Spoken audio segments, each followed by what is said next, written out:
사랑하는 누군가와 같은 하늘 아래 있다는 것, 그게 삶의 희망입니다.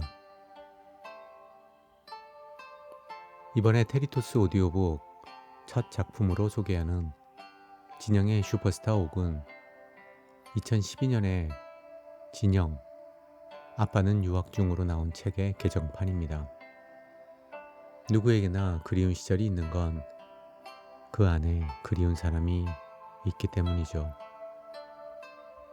진영의 슈퍼스타 옥을 통해 그리운 시절과 가슴 시린 누군가를 떠올려 보세요. 구독, 좋아요는 글을 쓰는 제게 큰 힘이 됩니다. 참, 알람 설정도 잊지 마시고요.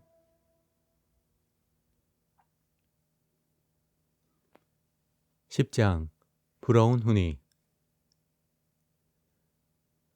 어느 날 학교에서 돌아와 보니 평소와 달리 여유를 뿜어내며 마루에 앉아 있는 훈이의 품새가 예사롭지 않았다. 나를 보더니 자랑스럽다는 듯 씩 웃으며 왼팔을 들었다. 나는 순간 멈칫했다. 새하얀 왼팔, 깁스를 하고 있었다. 학교에서 같이 시소를 타던 아이의 실수로 다친 거라고 했다. 태어나 처음으로 깁스를 만지는 나는 와, 탄성이 터졌다. 형으로서 조금이라도 생각이 있었다면 다친 동생의 안부를 걱정하는 게 먼저였겠지만 나는 전혀 그러지 못했다. 철없는 내 속을 알 리 없는 엄마가 오히려 나를 위로했다. 걱정하지 마라. 기부스 한 달만 하모마 다 낫는다 카더라. 뼈가 다시 붙으모 더 단단해진단다. 놀라웠다.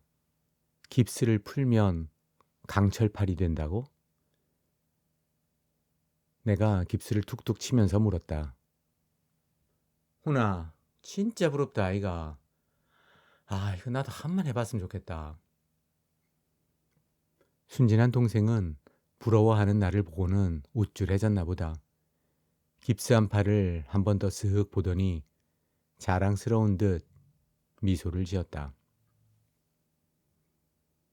다음 날 학교에서 돌아온 나를 훈이가 마당 구석으로 불렀다. 언니야, 이리 온나? 뭐 그러노? 훈이가 동전 하나를 자랑스럽게 내밀었다. 당신은 100원만 해도 큰 돈이었는데 놀랍게도 500원짜리 큼지막한 동전이었다. 내 눈을 믿을 수 없었다. 아니, 어디서 저렇게 큰 돈이 생긴 거지? 니 이거 어디서 났노? 아까 팔 부러뜨리나 엄마가 와서 주고 갔다 아이가. 세상에, 동전에서 빛이 나는 것 같았다. 아니, 이놈은 무슨 복을 타고났길래 이토록 모든 일이 척척 풀린단 말인가? 깁스는커녕 100원짜리 동전도 없는 내가 한심하기 그지없었다. 그러나 훈이는 나보다 생각이 깊었다. 언니야, 이거 갖고 성수 생일 선물 사면 된다. 그랬다. 다가오는 성수 생일 때문에 며칠 전부터 고민하던 차였다. 뭐든지 재미있는 게 있으면 이제 막 걷기 시작한 막내부터 생각하는 우리 형제에게 웃는 동생의 얼굴을 보는 건 꽤나 큰 낙이었다. 특히 생일 선물에 공을 들였다. 혼이 부러진 팔이 우리 고민을 단숨에 해결해 주었다. 나는 한편으로 지난 아쉬움을 떨쳐버릴 수가 없었다. 훈아, 나도 막 팔 부러지 뭐 니랑 내랑 합치갖고 1,000원 버는 긴데 안 그렇나? 훈이가 맞다며 나를 봤다. 500원 동전 2개면 1,000원이다. 당시 1,000원짜리 지폐는 감히 우리 같은 꼬맹이가 소망하기에는 너무나 큰 목돈이었지만 갑자기 고지가 바로 앞에 있는 것 같았다. 그렇다고 내 팔을 부러뜨릴 수는 없었고 행여 그런다 해도 누가 500원을 준단 말인가. 한 달 후 훈이는 깁스를 풀었고 부러워하던 내 마음도 어느새 사라졌다. 그러나 애초부터 나와는 차원이 다른 세상을 넘나드는 훈이의 눈부신 행보는 깁스에서 끝나지 않았다. 어느 날 학교에서 돌아온 내 눈앞에 펼쳐진 광경은 놀라웠다. 안방에 여유 있게 누워있는 훈이 팔에 텔레비전에서나 보던 신기한 링거 주사가 꽂혀 있는 게 아닌가. 훈아, 니 이거 먹고 링게를 아이가. 이번에도 날 안심시키려고 엄마가 경위를 설명해 주었다. 간이 부었단다. 아까 오내과 갔었다 아이가. 오내과 원장 오 박사 실력에 감탄하며 할머니가 옆에서 거들었다. 오 박사 진짜 박사 맞더라. 훈이 얼굴만 보고 막 바로 알더라. 간이 부었다고. 한 달간 매일 링거를 맞아야 한다고 했다. 마침 간호사를 하는 교회 집사의 도움을 받기로 했다며 엄마는 불행 중 다행이라는 듯 미소를 지었다. 하지만 내게 그런 말은 귀에 들어오지 않았다. 아니, 훈이는 무슨 복을 받았길래 평생 한 번 맞기도 힘든 링거를 한 달 동안 맞는다는 건가? 세상은 왜 이다지도 불공평한가? 깁스의 링거까지. 철없는 나는 간이 부은 게 얼마나 심각한 상태인지 전혀 이해하지 못했다. 내 관심은 오로지 링거뿐이었다. 무조건 엄마한테 졸랐다. 팔이 부러져야 하는 깁스와 달리 링거는 가능할 것도 같았다. 엄마, 나도 링게를 하나만 맞아보자. 어? 부탁이다 하나만 맞게 해도 진짜 말 잘 들을 거마. 엄마가 눈이 휘둥그레져서 나를 쳐다보았다. 니 미친나? 그러거나 말거나 나는 아예 절규했다. 와 훈이만 링게를 맞는데 나도 맞고 싶다. 나도 맞고 싶단 말이다. 니 진짜 맞고 싶나? 맞고 싶냐가 링거가 아니라 매라는 것을 바로 알았다. 그러나 나는 온몸을 던질 각오가 되어 있었다. 때리라마 상관없다. 링게를만 맞게 해도. 평상시와 다른 내 집요함에 엄마가 간호사 집사와 모종의 의논을 한 것 같았다. 며칠이 지나서 등교하는 날을 불렀다. 오늘 학교 갔다 오모 링겔 하나 맞자.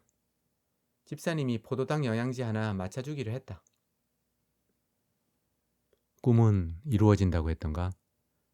포도당이든 오렌지당이든 그건 중요하지 않았다. 수돗물이면 어떠랴. 중요한 건 나도 링거를 맞는다는 사실이었다. 그날은 하루가 어떻게 지났는지 모른다. 수업이 끝나자마자 미친 듯이 집으로 달려와 훈이 옆에 바로 누웠다. 훈아, 나도 인자 링게를 맞는다 아이가.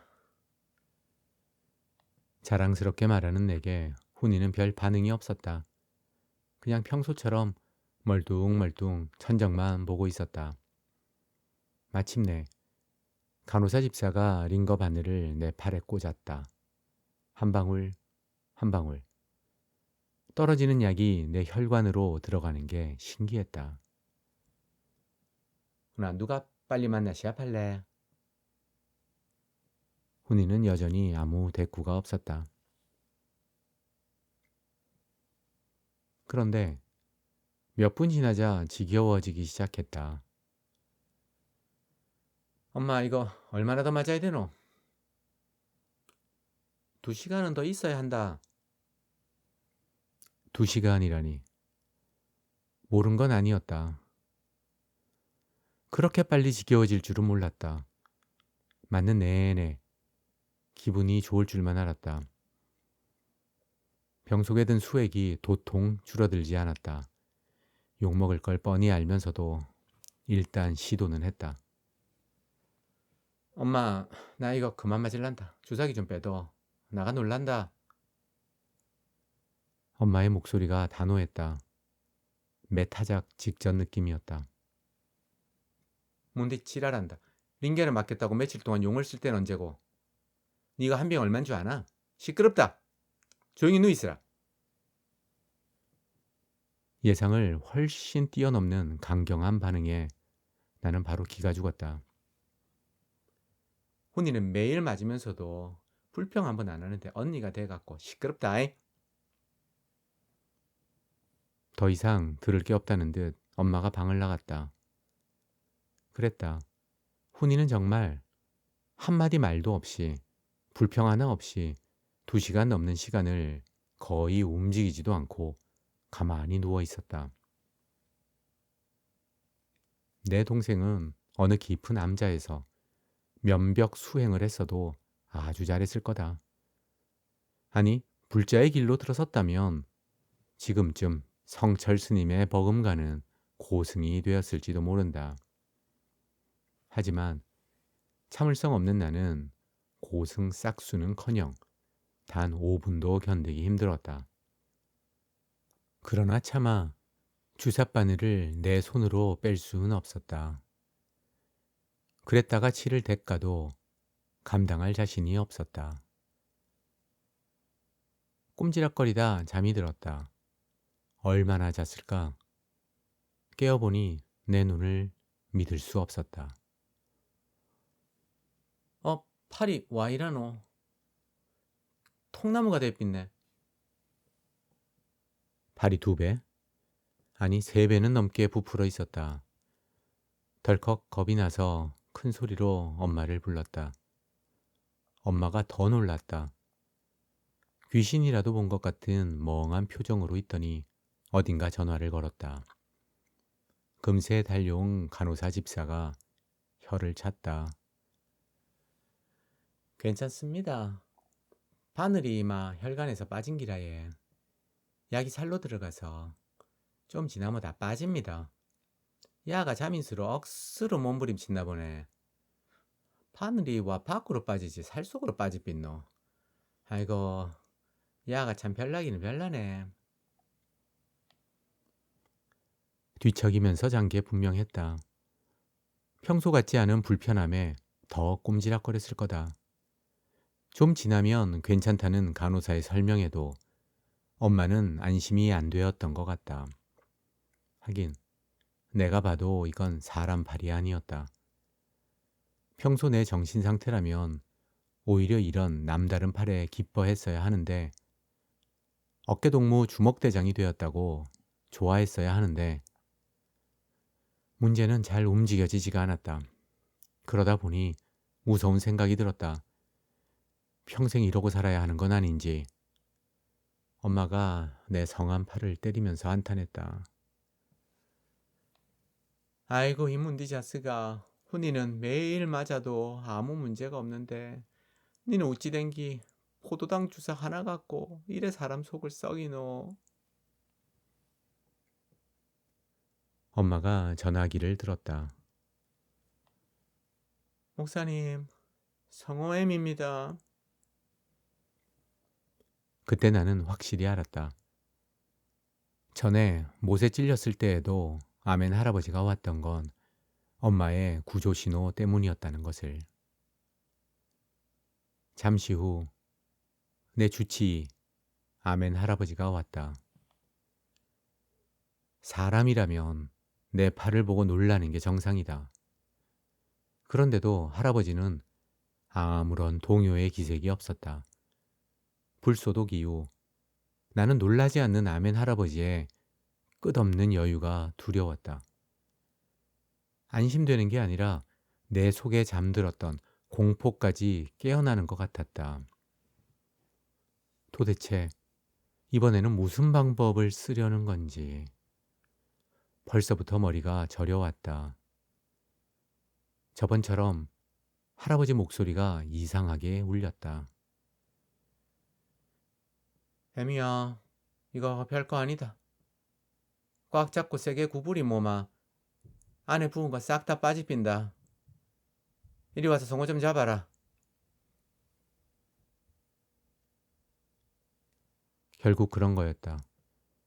시간이 가면 자연스럽게 빠질 붓기를 타이어 튜브를 눌러 바람을 빼듯 강제로 그리고 단숨에 뽑아버리겠다는 말이었다. 불소독대와 똑같은 서브미션 자세로 아멘 할아버지가 나를 잡았다. 이번엔 다리가 아닌 팔. 굽혀지지 않는 내 오른팔을 꼼짝 못하게 잡고는 서서히 그러나 강제로 구부리기 시작했다. 결론만 얘기하자면 극심한 고통 외에 아무런 성과가 없었다.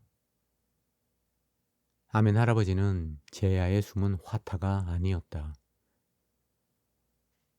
할아버지도 결과에 실망하는 것 같았다. 처음으로 할아버지를 보는 엄마의 얼굴에 의구심이 떠올랐다. 애미야, 작업은 해놨으니까네 훨씬 빨리 돌아오기다. 이게 한번 해주는 거하고 그냥 놔두는 거하고 완전히 다르다.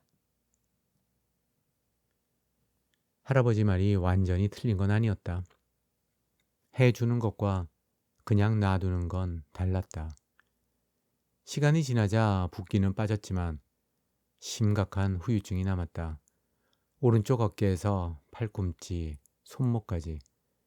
나는 오른쪽이 더 약하고 쉽게 다친다. 그날 이후부터 철사 구부리는 걸 보면 아멘 할아버지의 손에 잡혀 무자비하게 굽혀지던 내 팔이 떠올랐다. 사실 허파에 구멍이 났다거나 간이 부었다는 말을 들으면 웃음부터 나올 수 있다. 그러나 그건 결코 웃고 넘길 수 있는 가벼운 병이 아니다. 간이 부으면 오줌이 달다는 의사의 말에 외할머니는 매일 훈이 오줌을 맛보며 상태를 살폈다. 그 모습을 볼 때마다 나는 더럽다고 생각했다. 한 달이 지나고 할머니의 사랑과 엄마의 정성에 힘입어 훈이는 자리를 털고 일어났다. 분명 환자는 훈이었는데 정작 몸에 흔적이 남은 건 나였다. 아무튼 훈이가 링거를 졸업하던 날 나는 완전히 붓기가 빠지지 않은 팔을 흔들며 오랜만에 건강해진 동생과 신나게 놀았다.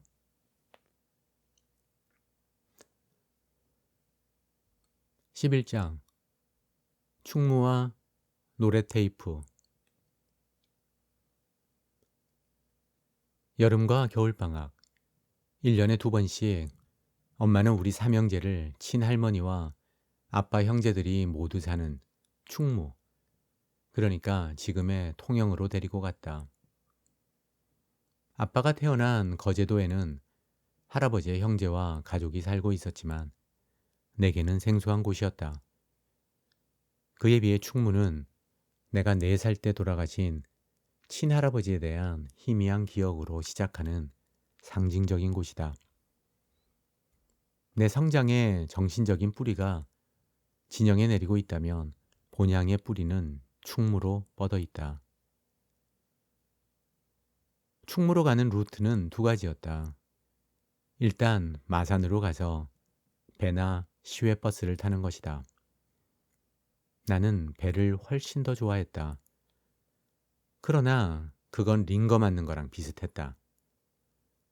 처음에 좋았던 마음은 금방 지루해지고 사라졌다. 그러다 멀리 거제대교가 보이면 마침내 코앞에 다가온 충무 생각에 가슴이 뛰었다. 어느 방학 나는 충무로 가는 배 안에 있었다.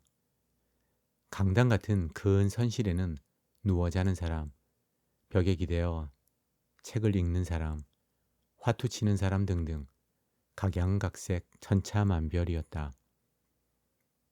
이리저리 두리번거리는데 어떤 아저씨가 읽고 있는 펀치라인, 권투 잡지가 내 눈에 들어왔다. 표지엔 아주 무섭게 생긴 권투 선수 얼굴이 있었다. 나는 호기심을 참지 못하고 물었다. 아저씨, 이건 누굽니까? 이번에 홍수환이하고 붙는 일본놈 아이가? 나를 힐끔 본 아저씨가 한마디 툭 내뱉었다. 뭐? 홍수환한테 도전하는 일본 선수라고? 아니, 사전 5기로 챔피언 된 게 언제라고 벌써 이렇게 무섭게 생긴 놈이랑 싸운다는 거야? 얼굴로 봐서는 도무지 상대가 될 것 같지 않았다. 어떻게 딴 챔피언 벨트인데 세상에 금방 뺏기게 생겼네. 그것도 일본한테. 원망스러운 건 홍수환이었고 안타까운 건 내 심정이었다. 조급증이 났지만 빡빡이한테도 깨지는 내가 대신 싸울 수도 없고 할 수 있는 건 아무것도 없었다. 결국 기도뿐이었다. 꼭 이기게 해달라고 선실구석에서 간절하게 기도했다. 우리가 충무에서 머무는 곳은 고모집이었다. 협신상회라는 왕구점과 이바하 피아노 판매상을 운영하는 고모네는 내가 원하는 모든 것을 다 갖고 있었다. 가게에 수북히 쌓인 장난감은 볼 때마다 가슴을 설레게 했지만 말 그대로 그림의 떡이었다. 그럴수록 사촌인 용호 형과 동생 정호가 부러웠다. 저거 나중에 쟤네들이 다 물려받겠지? 우리 아빠는 왜 왕구점을 하지 않았을까? 왜 목사를 한다고 미국으로 떠난 걸까? 새삼 아빠가 원망스러웠고 나는 물려받을 게 있기나 할까 하는 잔망스러운 생각까지 들었다. 머리를 쥐어짰지만 내 손에 들어올 건 없을 것 같았다. 글쎄, 링컨 컨티넨탈? 아니면 성경책? 고모는 가게 한쪽에서 호떡과 핫도그를 팔았다. 훈이는 핫도그를 더 좋아했지만 나는 오로지 호떡이었다. 한 개에 10원 하는 고모표 호떡은 환상이었다. 지금도 나는 호떡집을 그냥 지나치는 법이 거의 없다. 그러나 수십 년이 흘렀지만 고모의 호떡 맛을 다시 만나지 못했다. 어른이 되고도 고모를 만날 때면 나도 모르게 꼭 고모표 호떡 이야기를 하게 된다. 그럴 때면 고모는 언제나 기분 좋게 웃었다. 그래 성호야, 네가 제대로 알기는 안다. 내 호떡 맛이 그때 충무에서 유명했다 아이가. 그 시절엔 사촌이 얼마나 부러웠는지 모른다. 1년 365일 먹고 싶을 때 언제라도 먹을 수 있으니까. 고모에게 아빠는 특별한 사람이었다. 단지 오빠로서만이 아니라 세상에서 가장 사랑하고 존경하는 사람이었다. 사촌 동생 정호는 이렇게 말하곤 했다. 행님아, 우리 엄마한테 첫째는 무조건 삼촌이고 그 다음이 우리 가족 아이가. 그 사랑은 조카에게까지 고스란히 이어졌다. 흠뻑 땀에 젖어 도착하면 고모는 어김없이 비키니 차림으로 나타나 우리에게 힘찬 때밀이 세례를 베풀었다. 이어 아려오는 살갗은 비로소 충무에 우리가 도착했음을 실감나게 했다. 유난히 뜨거웠던 날, 고모가 우리를 해수욕장으로 데리고 갔다. 사촌도 해수욕장에 간 적이 없는지 수영복이 없었다. 대여한 수영복을 들고 고모가 나타났는데 6살 정호 것만 없었다. 엄마, 내 건 어디 있노? 니는 막 빨가벗고 해라. 조그만 게 수영복이 와 필요하노? 아무도 니 꼴치 안 본다.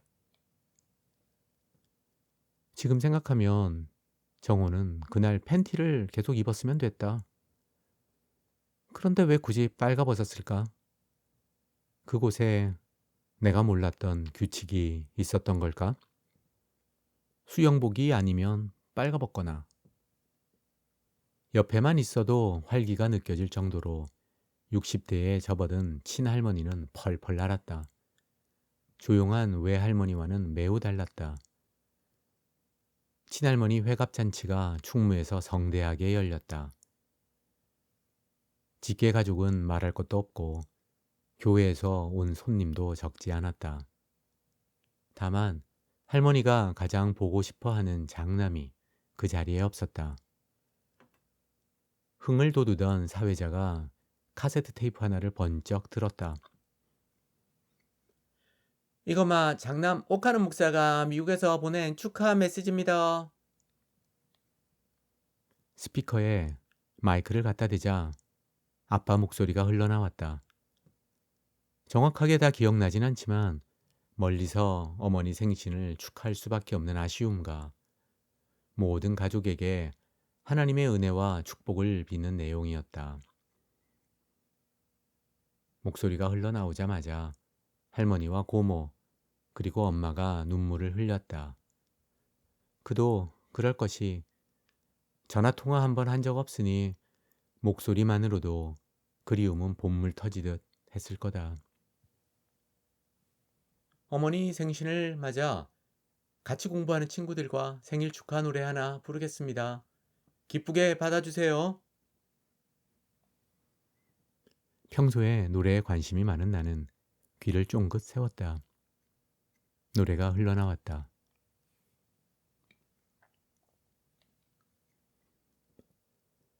도무지 무슨 말인지 알 수 없었다. 영어였겠지. 지금 생각하면 최신 가스펠이었던 것 같다. 멜로디조차 교회에서 들어본 적 없는 생소한 노래였다. 그나마 하나 확실한 건 기타 반주라는 것. 나는 할머니를 쳐다보았다. 한마디로 무표정 그 자체였다. 별로 멀지 않은 곳에 앉은 아멘 할아버지는 덤덤하기만 했다. 불소독할 때 바로 그 표정이었다. 아빠는 그동안 못다한 말을 다 하고 싶었던 건지 노래는 아주 길었다. 차마 지겨운 내색은 할 수 없는 사람들이 하나둘 곤혹스러워했다. 조금 전까지 눈물 흘리던 새 여자조차 어느새 그리움은 노래에 실어 멀리 멀리 보내버린 듯 맑은 얼굴이 되어 있었다. 못 알아듣는 영어란 이런 것이다. 정겹던 분위기를 한순간에 싸늘하게 냉동시키고 그리움마저 날려버린다. 어머니 잘 들으셨어요? 생신 축하드립니다. 아빠의 마지막 말에 이어 외국인들의 해피 버스데이 외침으로 테이프가 멈췄다. 사람들이 가늘게 안도의 한숨을 쉬었다. 지금도 나는 아빠가 왜 아무도 모르는 그 길고 생소한 영어 노래를 불렀는지 그 깊은 뜻을 모른다. 생전에 여쭤봤어야 했는데 자일피일 미루다가 그만 기회를 놓치고 말았다. 사람 사는 곳에 좋은 일만 있겠는가? 눈물과 아픔이 없을 수는 없으니까. 그러나 충무는 아무리 되돌아봐도 좋은 기억밖에 없다. 사촌과의 즐거운 놀이, 그리고 무엇보다 넘치는 고모의 사랑이 있었다. 그리고 얇은 반죽을 뚫고 나와 뚝뚝 떨어지는 꿀. 그 꿀을 손에 묻혀가며 먹던 고모의 호떡이 있었다. 12장 레시아 할머니가 삐쩍 마른 강아지 한 마리를 사왔다. 할매야, 저거 와 저래 생겼노? 할머니의 대답은 간단했다. 똥개다. 나는 얼마 전 읽은 책 돌아온 레시에서 영감을 얻어 레시라고 이름을 지어줬다. 물론 짧은 누런 털을 가진 잡종과 황금빛 긴 털이 북실거리는 진짜 레시와는 달라도 너무 달랐다. 그러나 우리 형제는 집에 강아지가 있다는 사실만으로도 기뻤다. 한적하던 마당에 레시가 뛰어다니자 갑자기 활기가 도는 것 같았다. 처음 며칠 동안은 학교에서도 레시 생각에 집에 빨리 가고 싶었다. 교과서에 실린 풍산개 이야기는 레시에 대한 믿음을 갖도록 했다. 주인을 위해 곰과 싸웠다는, 불이 난 집에서 주인을 끌어내고 자기 몸을 비벼서 불을 껐다는 그 모든 이야기까지. 우리 집 마당에서 뛰노는 누렁이가 비록 지금은 똥개처럼 보여도 때가 되면 풍산개 이상의 영민함을 보여줄 거라고 믿었다. 그러나 시간이 갈수록 레시는 외모에 걸맞게 행동했다. 수도 없이 물건 주워오는 훈련을 시켰지만 물건 근처에도 가지 않았다. 그건 애초에 레시에게 가능한 영역이 아닌 게 분명했다. 그냥 껑충껑충 뛸 뿐이었다. 그것도 캥거루처럼 위아래로 뛰었다. 그래도 주인은 알아보겠지 하는 믿음을 가지고 있었다. 내가 학교에서 돌아오면 레시는 멀리서부터 달려와 대문 앞 계단에서부터 반겼다. 영락없이 충직한 풍산개의 모습. 바로 그런 면모였다. 그러나 그 믿음조차 오래지 않아 허물어졌다. 레시는 나만 반기는 게 아니었다. 대문에서 무슨 소리만 나면 신이 나서 뛰어갔다. 화장실에 가는 식당 손님에게도 달려가 꼬리를 흔들며 반겼다. 좋게 보면 레시는 모두를 차별 없이 사랑하는 긍정적이고 적극적인 견생원이었다. 조금씩 내 믿음이 바닥을 드러내고 있었다. 어느 날 캥거루 띠을 하는 레시를 조용히 불렀다. 레시, 레시야. 들은 척도 하지 않았다. 손뼉까지 치면서 크게 불렀지만 오지 않았다. 하긴 단 한 번도 레시는 내 호출에 반응한 적이 없었다. 그냥 내가 학교에서 돌아오면 반기고 알아서 옆에 왔을 뿐이다. 그러면 레시야 하면서 쓰다듬었다. 그런데 나는 여태 이름을 불러서 왔다고 생각했다. 나는 착각한 걸까? 아니면 착각하고 싶었던 걸까? 받아들이기 힘들어도 진실을 직시해야 했다. 1년이 넘게 이름을 불렀지만 레시는 자기 이름도 알아듣지 못하는, 한마디로 개 중에서도 아주 머리가 나쁜 축에 속했다. 말 그대로 똥개인 것이다. 그런데 하필이면 할머니는 왜 이런 개를 샀지? 어느 날 동생과 나는 뒷산에서 새를 잡으려고 새총을 만들었다. 연습 삼아 레시를 겨냥했지만 꽤 멀리 있어서 맞을 줄은 몰랐다. 그런데 돌멩이가 왼쪽 눈 위를 때렸고 레시가 미친 듯이 날뛰었다. 다음날 학교에서 돌아온 날을 여전히 반기는 레시의 눈두덩이에는 크고 시퍼런 멍이 들어 있었다. 뒤늦게 너무도 미안한 마음에 오랜만에 레시를 안고 누런 털을 쓰다듬었다. 레시야, 미안하다. 진짜로 맞을 줄은 몰랐다, 아이가. 많이 아팠지? 레시는 그냥 꼬리만 흔들었다. 어느 날 하루도 빠지지 않고 나를 반기던 레시가 보이지 않았다. 마침 부엌에 있는 할머니에게 물었다. 할매, 레시 어디 있노? 할머니가 말없이 김이 모락모락 새어나오는 큰 찜통을 가리켰다. 처음에 나는 무슨 말인지 몰랐다. 할매, 레시 어디 있노? 어디 갔나? 저기 있다 안 가나? 할머니가 다시 찜통을 가리켰다. 레시가 와 찜통 안에 있노? 개고기 집에서 아까 가지고 온 기다. 다른 개까지 한 마리 더 잡아서 두 마리로 간신히 찜통 하나 만들었다 아이가. 무슨 놈의 개가 1년을 먹이는데도 살이 안 찌노. 돈만 억수로 들어갔다. 그제야 나는 레시가 지금 고기가 되었다는 것을 알았다. 그런데 이상하게 조금도 눈물이 나지 않았다. 그냥 아무런 생각도 들지 않았다. 평소처럼 그날도 가방을 마루에 던지고 밖에 나가서 저녁 때까지 신나게 놀았다. 지금 생각해도 잘 모르겠다. 왜 아무런 감정이 들지 않았던 건지. 슬프다는 생각, 레시가 불쌍하다는 생각도 들지 않았다. 내가 몰라서 그렇지 레시는 처음부터 고기가 되려고 우리 집에 왔던 것이다. 저녁 밥상에 수육이 가득 담긴 접시가 올라왔다. 고기가 귀한 시절이라 잘게 썬 소고기를 넣은 국만 나와도 환호성을 올렸는데 수육이라니. 훈이가 가장 먼저 탄성을 질렀다. 와, 고기다!